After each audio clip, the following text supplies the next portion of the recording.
You know, before I begin, I want to tell you that I'm not a psychiatrist or I'm not a psychologist. I'm not even a mental health expert.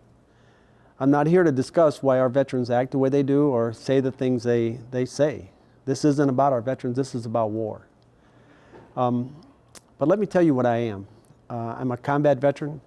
I'm an old carpenter that once a very long time ago, I was a door gunner on a helicopter, and I'm a man that's been married 4 times. I'm a man who's been in drug alcohol counseling twice, and I'm also a man that's been alone with his thoughts many times. This is my story. This is my journey. Thank you for letting me share it with you. Well, I was quite surprised based on the audience that we had that evening. When we opened for questions, you know, I thought that it could be a quiet time and we might be out of there relatively quickly.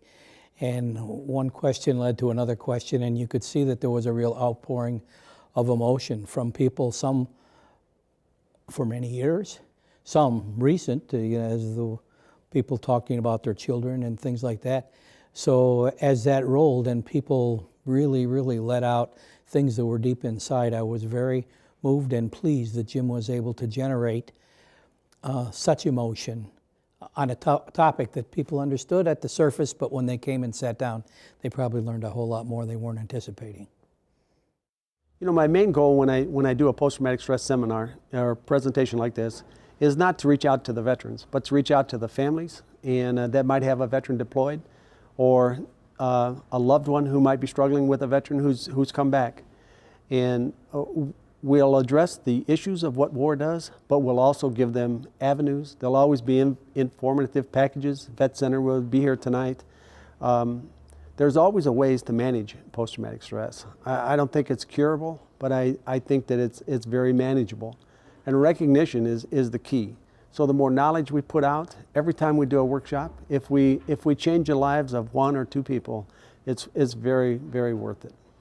I've been involved in veterans issues since returning home from Vietnam in 1970. I've been involved in most of the memorials and in Northwest Indiana. Done some public speaking for the VFW at the National Convention. But I've always been driven to, I've always felt a responsibility to our younger veterans and to all American actually. And working inside the veterans circle is almost like singing to the choir. I really don't have to tell a combat veteran about war because we have a shared experience.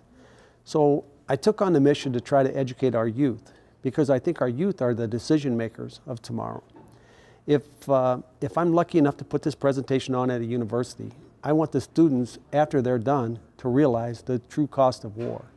And maybe 5 years from now or 10 years from now, if they're in a decision-making position, I want them to remember this presentation. I want them to remember that there's 22 combat veterans a day commit suicide.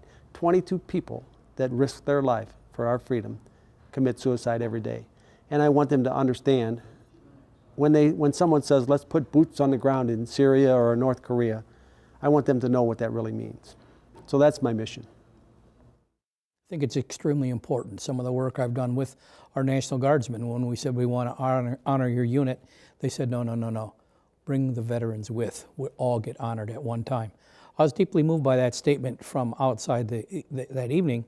But then the other thing with the kids, they need to understand the cost of freedom.